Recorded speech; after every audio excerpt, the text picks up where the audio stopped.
Top of the day, beautiful people. Top of the day. Betwabu. See me. Sawubona. All right, y'all. Beautiful people, beautiful people. It is Tuesday, day 180. Day 180. June the 23rd, 2020. Sawubona. Yibo. Sawubona, yeah. All right, y'all. We are in Isaiah 55, 56, and 57. I hope you guys had a chance. I know I put the notes up late. Yay, Thailand. Hey, girl. Hey, you made it. I hope you had a chance to go back and look over the notes. I was still having to add some to it, and some of it, like the last portion of my notes, I didn't actually talk about in the video, which still had to do with chapter 53, but the notes are there and the scripture references. It's so long, but because I actually copied and pasted every scripture reference that I use, it made it that much long. I know some people are like, oh my, what did she write, a book? Really, it's mostly scripture, because you know how sometimes you talk to people like, oh, show it to me in the scripture, so I become hip to that game, so, and a lot of times when you give them the scriptures, if you just put the references there, they're like, oh yeah, and nobody goes, I ain't gonna say nobody. I'm the person that's going to go and read all them 50, 11 million scriptures that you stick in there, just the reference points, like Jeremiah 1 and 2, Isaiah 4 and 7, Genesis 4 and 9. Like, I'm going to go and look up each and every one and see what it say, because how do I know you wouldn't just gather some random scriptures, be like, oh yeah, okay, because some people do that, and I found that out one time by actually going to look at some people. I was like, wait a minute, hold on. Did they put the wrong references in here for this lesson? I'm like, wait a minute. Hold on. Maybe that was just a mistake. Let me read up a little bit and come back down, see if it, like, people, I'm like, I couldn't believe it. So I'm the type of person, I'm going to go check you. Tiffany said I saved them to my Google Docs to use for studying. Okay. But yeah, that's what make it so long. And I know I said I was going to put it in the description box in the YouTube video yesterday. But when I went to go post them, and I posted them, I posted them after like 7 p.m. last night, because trying to finish getting them in there and trying to do everything else, work, make phone calls, the kids, feed them, and every few minutes somebody hungry, trying to hey girl, hey. It was taking me a while to finish getting it down. When I sat back down, I had to pause, gather my thoughts. Okay, where was I at? I had to refocus. So that's what took me so long yesterday, putting them up. And on the videos yesterday on my page and my the Bible study reading, the 90-day Bible reading plan Facebook page, I just posted it in the comments section of yesterday's video. But then I did the same thing to YouTube as well. But what I had to do, YouTube will, I realized yesterday, YouTube will only allow 5,000 characters in your description box.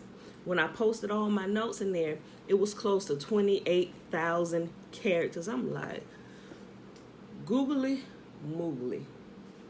So I was like, okay, what can I do? I was like, you know what? Okay, I need to. So I tried to. I couldn't do that. I was like, you know what? Because if I put half of them in here, people may not go get the other half. So what I'm going to do, I'm just going to give them a link and redirect them so they get all the notes. So that's what I did. If you go in there, you will see what I did. And I just redirected them back to the 90-day Bible reading page on Facebook that has the notes, so they can see all of them. And I also told them if they wanted me to email them to them, to drop the email in a Dropbox and I could email it to them, right? Okay, so, but all those notes are there, and I was actually thinking on the last half of the notes that I didn't get to, I was actually thinking about doing a separate video, like not like the daily morning video, but just record a video covering the rest of that stuff on the topic that I had to cover within it to get the full gist of what was going on. I was thinking about doing it. Not going to do it today. I'm thinking about it. I probably will, but it'll probably be a week from now, so, But anyway, I hope you got the notes, save them, go over them, check behind me, and see if these things that I'm showing you throughout the scriptures is true. Like, seriously, give me some feedback, y'all. All right, so today, y'all, we are reading Isaiah. I know I just told y'all that. Isaiah 55, 56, and 57. So let's go ahead and get to it. Where am I going? I still didn't go back far enough. Okay, here we go. I really wanted to read today's reading out the NLT. So I was like, I just really love how the NLT reads, but I left the computer upstairs and I ain't going back up there. All right, y'all. Isaiah chapter 55. Ho, everyone that thirsteth, come ye to the waters, and he that hath no money, come ye, buy and eat.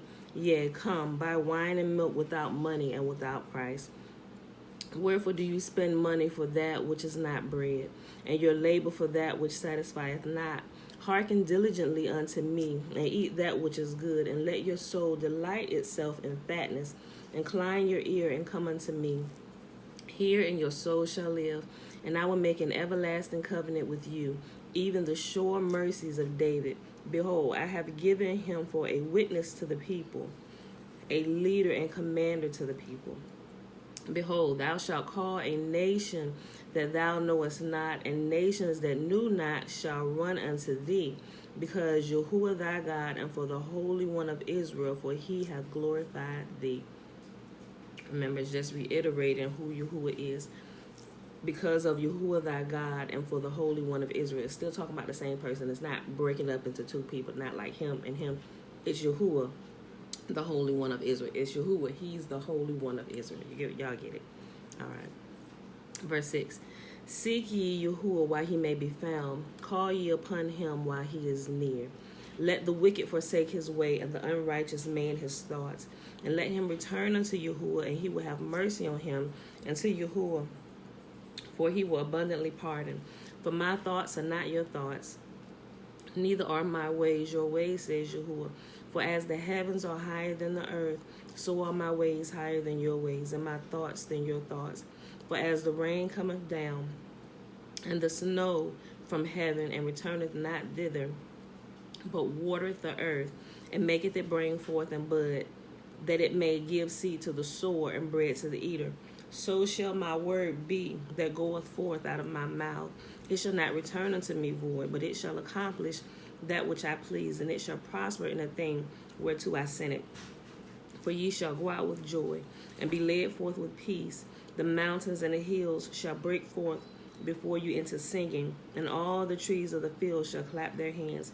Instead of the thorn shall come up the fir tree, and instead of the briar shall come up the myrtle tree.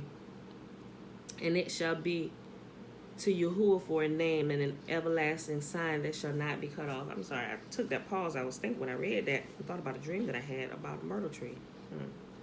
Okay. All right, y'all. Isaiah chapter 56.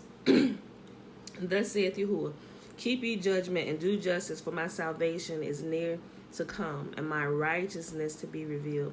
Blessed is the man that doeth this, and the son of man that layeth hold on it.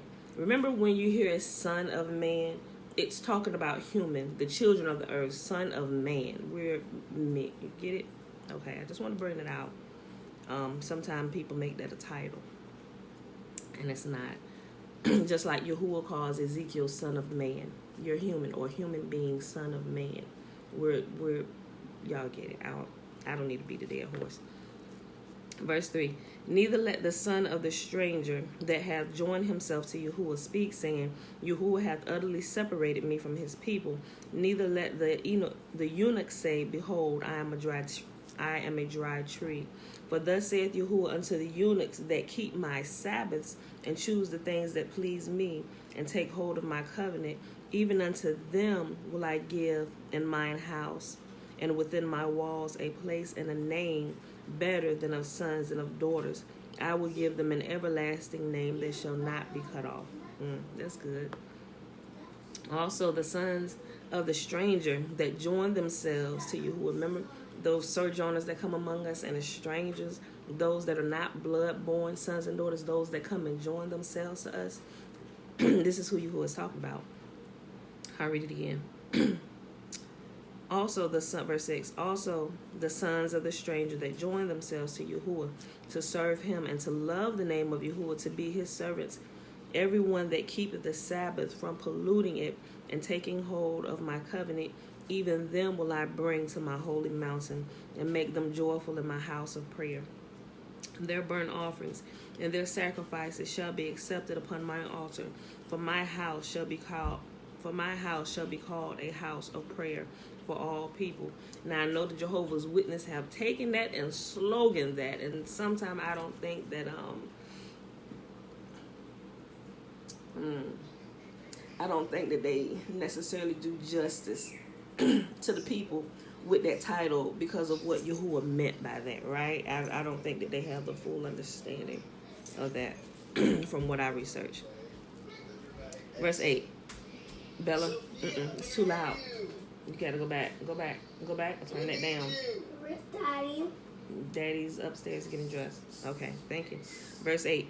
Yahuwah, which gathereth the outcasts of Israel, said, Yet I will gather others to him besides those that are gathered unto him.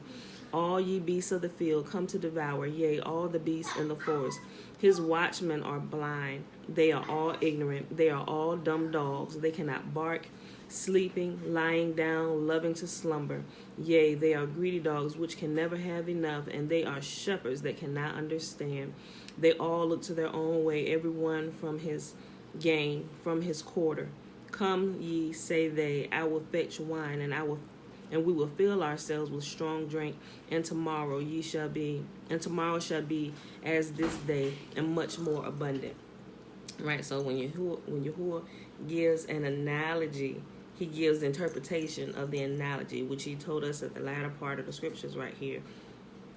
When it says they are shepherds that cannot understand, and they're pretty much concerned about their own self and their own wealth and how much they can get and everything that they can do to take advantage of the people. Yahuwah has a big problem with that. Last chapter for today, Isaiah chapter 57. The righteous perish, and no man layeth to his heart, and merciful men are taken away, none considering that the righteous is taken away from the evil to come. I want to bring something out. Remember when the flood happened many, many years ago, when Yahuwah flooded the earth? If you read the book of Enoch, it kind of fills in a story a little bit about what happened before the flood during Methuselah's time and everything. Was it Methuselah? I think it was Methuselah's time too. Anyway, Noah. But anyway, what happened when you read excuse me, the book of Enoch. Yeah, I was like, so what I'm gonna make me some when you read it, it goes into detail, and he's talking to Enoch. But the thing was, the people in that time, they were being warned that the flood was coming. Even though when you read the deeper detail about what was happening during that time while he was building the ark, it tells you it took 5 years to build the ark, and the people were being warned constantly. But Yahuwah had been telling them to warn the people, and the people knew because the prophecy was being passed down. They, what was, it's right there on the tip of my tongue. Hold on, y'all. Just for a quick second. Oh, that's what it was. Okay, so Yahuwah had told them that he told them of the evil because he called the flood evil, although he bought it. He told them about all the evil that he was going to bring upon the earth. But during that time, every time I read this verse right here, the first part of 57, verse 1, I think about this, where it says, none consider that the righteous are taken away, so they don't see the evil to come. And that's what Yahuwah said in the beginning about the righteous people that were still living. There was very few of them, and the remaining ones left, Noah and his family. They was the only one left, and his family was only saved because that was Noah's family. But I think if it was only the righteous one that was saved, it would probably only had been Noah. Probably had only been Noah. But because Yahuwah cares about those things we cared about, he took Noah's entire family, right? It was 8 of them that were saved out of the rest. And all the other righteous people who Yahuwah considered righteous, before the flood came, he allowed them to die first so that they wouldn't see it, right? So that the rest of the righteous people died out, and only Noah and his family was saved, and then the flood came, right? And even when he was gathering the animals and stuff, Yahuwah was telling him, because he caused the animals to come up. Y'all probably read this story. He caused the animals to come up, and you can read it also. Is it in Jubilees or Jasher? It's one of them.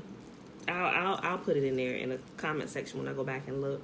When he was telling him the animals to take the 7 pairs of clean, the 2 pairs of unclean. He told which crouching lions to take, and it goes into detail. But those that he didn't take, they were still kind of surrounding the ark a little bit, and I think that was planned by Yah, because when the waters started to come, when it started to rain, the people, because they had never seen rain before, remember, the earth was being watered from beneath, but during this time Yahuwah caused the windows of heaven to open up. So now it's like, what is all this? And so now when the water started coming and people started getting hit with the water, they was like, oh, Noah, the ark. But by this time Yahuwah said, matter of fact, Noah said to them, you had 120 years to turn from your ways, to turn back. Now that the waters are here, you want to come. Remember yesterday when I was talking to you and telling you people want to sin up to the very last minute, so they're about to take their last breath, or they think they're on their dying bed, and now they want to do what's right. Now they want to turn to y'all and start praying these prayers, but now their prayers are not heard because they done tricked off all this time. Same principle. Even Noah was there. He said, y'all had the last 120 years. Yahuwah gave y'all extra 120 years to get this together so you could be on this ark. But by this time also, when he was saying this, Yahuwah had closed the ark gate. He closed the gate. The water started coming. Oh, the ark. Remember, the ark goes to the ark, but they couldn't get on, and the animals were there.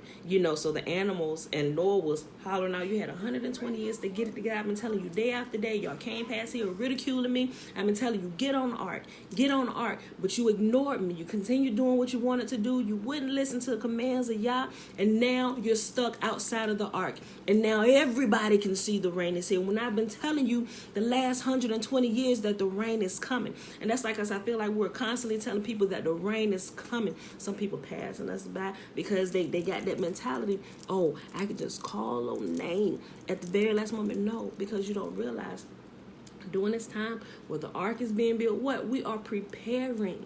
We're preparing ourselves. We're doing the things necessary to get up here. There has to be an ark. He ain't just gonna like boom, like some people believe in the rapture, boom, take you away. No, he created us to do this work in here. So we are the hands and the feet of Yah. So we're the ones building this stuff. He said, build this. He give us the command. He teaches us how to do it. Do this, how big it need to be for everybody who's coming, the animals, your people. You wouldn't listen. Now the rain is here and you're shut out. You've been kicked out of the community. You can no longer enter in. Same thing. We see that principle all the way through the commands where he's teaching us how to live together in community, teaching us what community is. When you don't follow the rules of the community, you are excommunicated from the community because you now have become not only a threat to yourself, but a threat to the peace of everybody else that's living in here who's following direction. So I wanted to bring that out. Yahuwah said that the righteous, no one considers that the righteous is taken away so that don't see the evil to come. Even those of us who are beginning to return to the land, he's like it's a form of taking the righteous away so that don't see the evil that's to come, that's going to fall on Babylon, the judgment.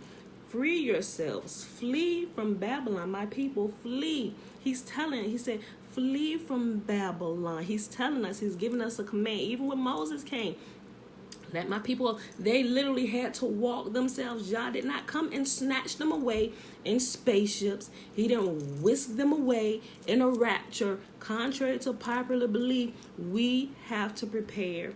We have to walk out of here. We got to fly out of here. We got to ship out of here. Once we get on that path, we're listening to him. He'll tell us how that is to look for us, seeing that we're scattered to the four corners of the earth now. He said, I will begin to gather them one by one, and they're going to be returning. Isaiah, matter of fact, I think tomorrow's reading,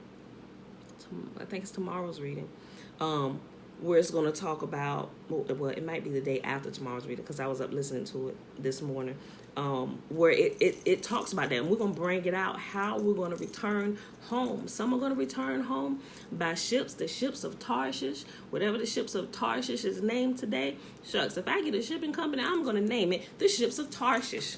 But that's, but anyway, some are going to be returning by plane. What it says, so who are these that fly like fly through the air and land like doves on the windowsill. That's a plane that Isaiah was seeing, a future prophecy. Who are these? These are none but the sons and daughters returning home. Some are returning by swift beasts. Some are returning by ships. Some are returning by trains. Some are already kind of scattered within the land, and they're coming in cars. And you get what I'm saying? So when we're completely ignorant to the words of this, and we like, it's literally like a book that is sealed to you and you cannot understand the prophecies. So now you're led astray by other things that seem to be true that are not. And we've had enough of that over the last 400 something years. They've tried to interpret this book, but they were blind. They were deaf, dumb, and blind shepherds, because Yahuwah had not opened their eyes to what's in here. Only to those that he's assigned to teach. And that's only one group of people. He's given that gift, that particular job, to the Levitical priesthood, the sons of Aaron. Okay. All right. I'm done with that one scripture. Okay. I'm going to start over. Last chapter for the day. I'm going to read the verse 1 again. The righteous perish, and no man led to heart, and merciful men are taken away, none considering that the righteous is taken away from the evil to come. He shall enter into peace, they shall rest in their beds, each one walking in his uprightness. But draw near hither, ye sons of the sorceress, the seed of the adulterer and the whore. Against whom do ye sport yourselves? Against whom do ye make a wide mouth and draw out the tongue? Are ye not children of transgression, a seed of falsehood, inflaming yourselves with idols under every green tree, slaying the children in the valleys, under the cliffs of the rocks, among the smooth stones of the stream is thy portion. They are thy lot. Even to them that thou hast poured a drink offering, thou hast offered a meat offering. Should I receive comfort in these? Upon a lofty and high mountain hast thou set thy bed, even thither wentest thou up to offer sacrifice. Behind the doors also in the posts hast thou set up thy remembrance, for thou hast discovered thyself to another than me. Thou art gone up and hast enlarged thy bed, and made thee a covenant with them. Thou lovest their bed where thou sawest it. And thou wentest to the king with ointment, and did increase thy perfumes, and did send thy messengers far off, and did debase thyself even unto hell. Remember, hell is the grave. Like you then destroyed yourself to your last breath, till you entered into the grave. Like you sleeping with the fathers, like you taking that big sleep, like you're dead. That's hell. Dead in the dirt, in the grave, 6 feet under, whatever you want to call it, Sheol, whatever. That, I mean, you no longer among the living. Okay.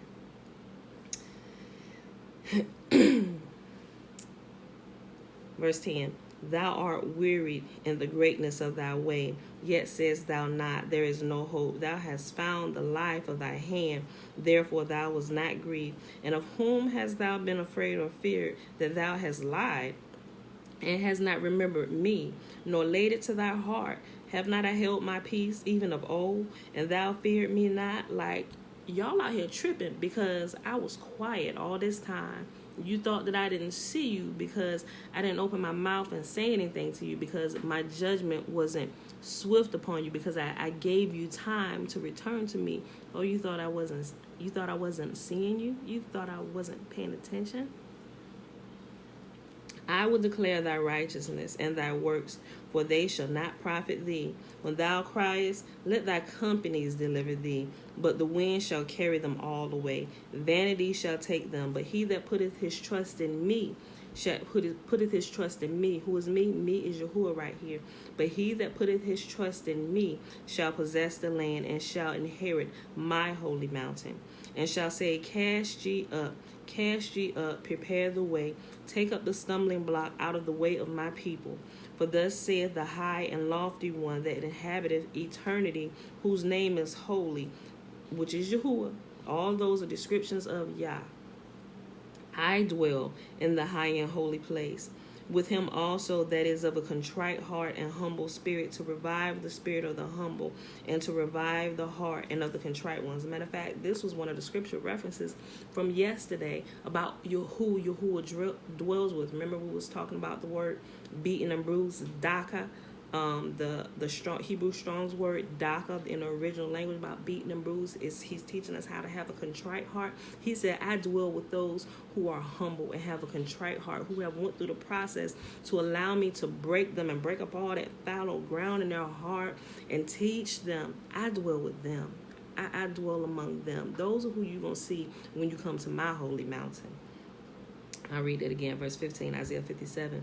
For thus saith the high and lofty one that inhabiteth eternity, whose name is holy. I dwell in the high and holy place, with him also that is of a contrite and humble spirit, to revive the spirit of the humble and to revive the heart of the contrite ones. For I will not contend forever, neither will I always be wroth, for the spirit should fail before me, and the souls which I have made. For the iniquity of his covetousness was I wroth, and smote him. I hid me and was wroth, and he went on frowardly in the way of his heart. I have seen his ways, and I will heal him. I will lead him also and restore comforts unto him and to his mourners. I create the fruit of the lips. Peace, peace to him that is afar off, and to him that is near, saith Yahuwah, and I will heal him. But the wicked are like the troubled sea, when it cannot rest, whose waters cast up mire and dirt. There is no peace, saith Yahuwah, to the wicked. And that, my beautiful people, is our reading for today. That was Isaiah 55, 56, and 57. We are on day 180 of reading through the books of instructions, Yahuwah's Torah, the books of the law and the prophets. It is Tuesday, June the 23rd, 2020. And we are heading to the blessing, which is found in Numbers chapter 6, verses 22 through 27. And Yahuwah spake unto Moses, saying, Speak unto Aaron and unto his sons, saying, On this wise ye shall bless the children of Israel, saying unto them, May Yahuwah bless us and keep us. May Yahuwah make his face to shine upon us and be gracious unto us. May Yahuwah lift up his countenance upon us and give us his peace. And they shall put my name upon the children of Israel, and I will bless them. All right, beautiful people, I love you, and I will see you bright and early in the morning. Peace.